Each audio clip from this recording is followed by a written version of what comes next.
Hello students, RCC का हम इस लेक्चर में पढ़ेंगे types of beam section. Okay, जो हम बीम डिज़ाइन करते हैं वो हमें ऊपर से क्या दिखता है। एक तो हमारा appearance means types of beam section हम कैसे कैसे एज्यूम करते हैं, वो टाइप किस टाइप का है, जैसे उसका स्ट्रक्चर कैसा है। ठीक है, जियोमेट्रिकल स्ट्रक्चर एक होता है हमें जो हमें दिखता है कि टाइप्स ऑफ बीम कैसा है, बट जो एक्चुअल है, जो हमारा डिज़ाइन और एनालिसिस जो स्ट्रक्चर करता है, एनालिसिस जो बेस्ड है, वो ऐसा नहीं जो हमें ऊपर से दिखता है वही टाइप का स्ट्रक्चर है। ठीक है, कुछ उसके इंटरनल प्रॉपर्टीज के ऊपर भी types of beam section depends करता है।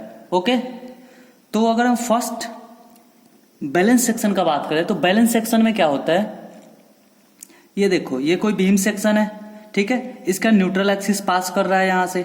ठीक, और जो ये कौन सा है, टेंसाइल है, टेंसाइल स्ट्रेस है इसका, और ये कंप्रेसिव बेंडिंग स्ट्रेस है। ठीक है, क्योंकि हम बीम के डिजाइन में बेंडिंग को प्रेफर करते हैं। ठीक है, in the case of design.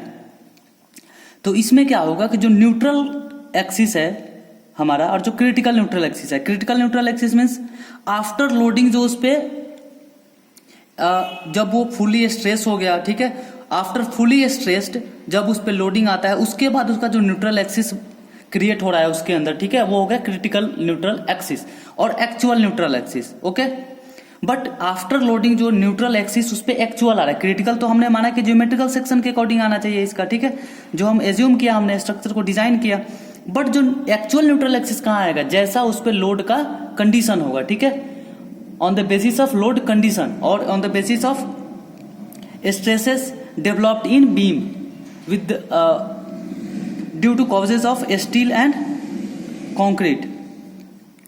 So in case of beam balance section, first one is neutral axis is equal to critical neutral axis. This is common factor. Neutral axis is always equal to critical neutral axis. Okay, and second one is, sorry यहाँ पर लिखा हुआ नहीं है ये second में क्या होगा कि हमारा जो रिक्वायर्ड स्टील है, ठीक है, परसेंटेज ऑफ स्टील जो रिक्वायर्ड है वो इक्वल होगा percentage of steel provided. Okay, जितना हमें रिक्वायर्ड था उतना हमने इसके अंदर प्रोवाइड किया।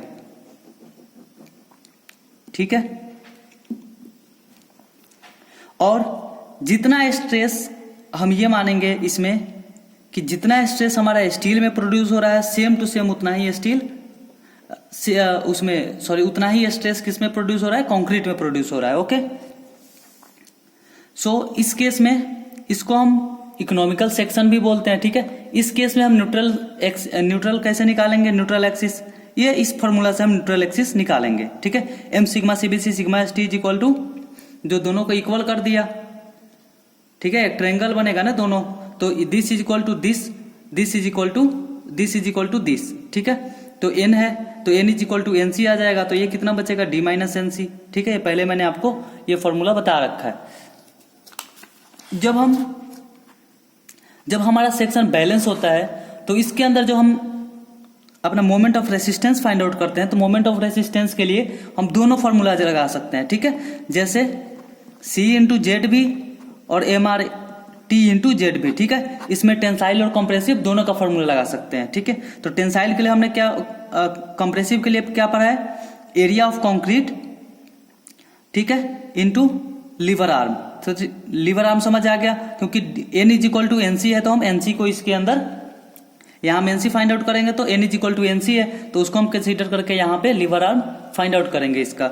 नेक्स्ट है सिग्मा ST AST, ठीक है, इसका लोड हो गया, और ये लीवर आर्म। ओके, इसका moment of resistance find out हो जाएगा। ठीक है, ओके स्टूडेंट्स, अब जो हमारा नेक्स्ट है वो कौन सा है, under reinforce section. Under reinforce section नाम से पता चल रहा है आपको, अंडर रेनफोर्स, रेनफोर्समेंट पता है जो स्टील प्रोवाइड करते हैं। अंदर मीन्स ये नहीं कि इसके अंदर जो प्रोवाइड किया है, अंडर एज जैसे बोलते हैं, मीन्स क्या हुआ, वो एज तक नहीं पहुंच पा, अभी अपने एज पे नहीं है, वो अंडर एज है। ठीक है, ऐसे तो अंडर एनफोर्समेंट उसमें कुछ कम है, ठीक है, तो उसको हम देखें। अब सेम स्टील स्ट्रक्चर है, देखो जो हमारा क्रिटिकल सेक्शन कहाँ होना चाहिए था, यहाँ होना चाहिए था, ठीक है, बट जब हमने स्टील प्रोवाइड किया तो जो हमारा एक्चुअल न्यूट्रल एक्सिस है वो ऊपर चला गया, ठीक है। पहले क्या हम मानते हैं कि जो बैलेंस सेक्शन होगा उसमें critical neutral axis equal to neutral axis, जो एक्चुअल न्यूट्रल एक्सिस है, but after the provision of steel, ठीक है, after the provision of steel actual neutral axis transferred above from the neutral axis, so this section is known as under enforced section.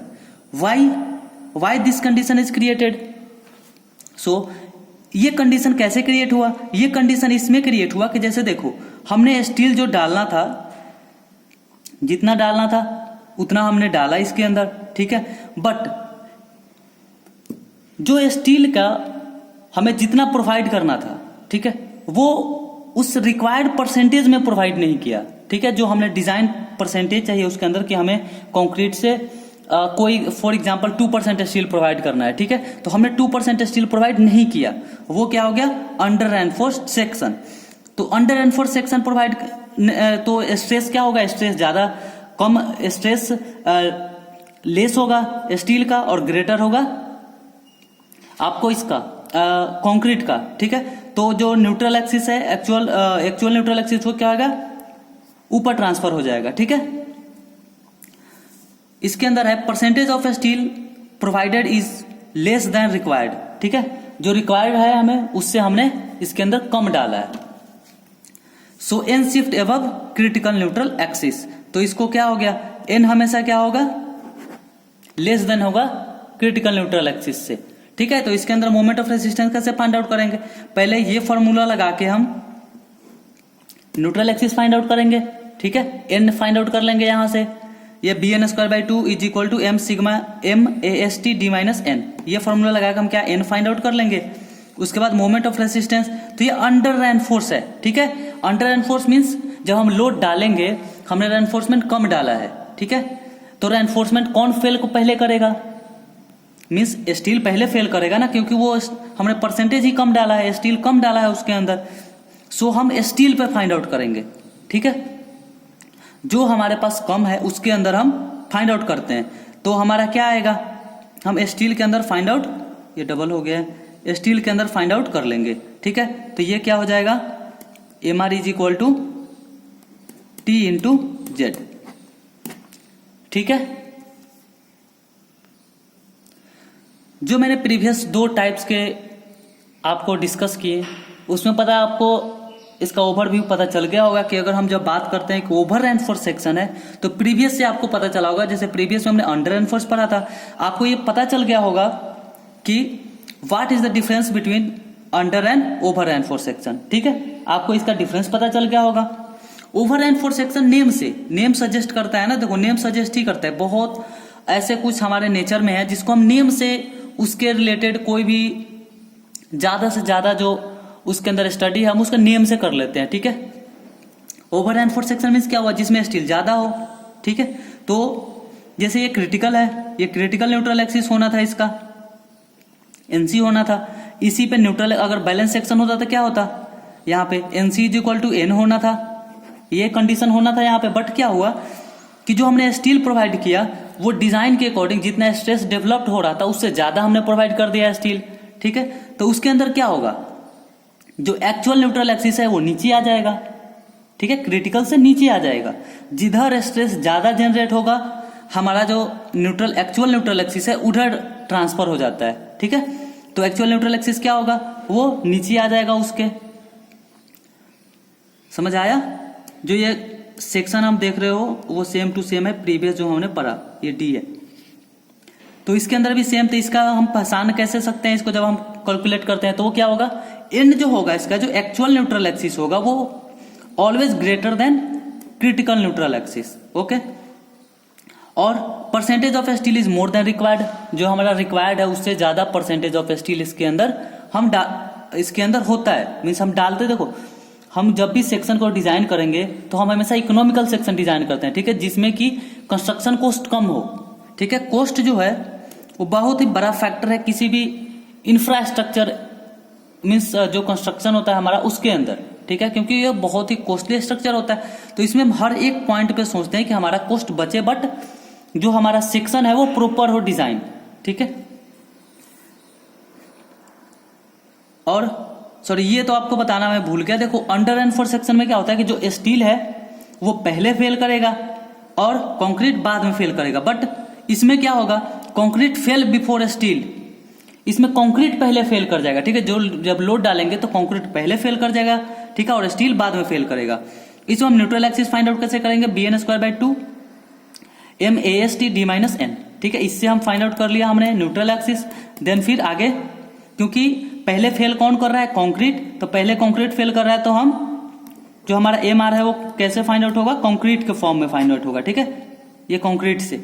तो ये क्या है हमारा load, ये आ गया हमारा d-n/3 लीवर आर्म आ गया। सो फ्रेंड्स, आपको मैंने तीनों बीम सेक्शन का ओवरव्यू डिटेल्स आपको बता दिया, ठीक है। अब जब हम आगे करेंगे तो अब हम न्यूमेरिकल पोर्शन में जाएंगे, जिसके अंदर हम आपको टाइप्स ऑफ प्रॉब्लम और प्रॉब्लम का एग्जाम्पल कुछ करके दिखाऊंगा मैं। Okay, thank you students.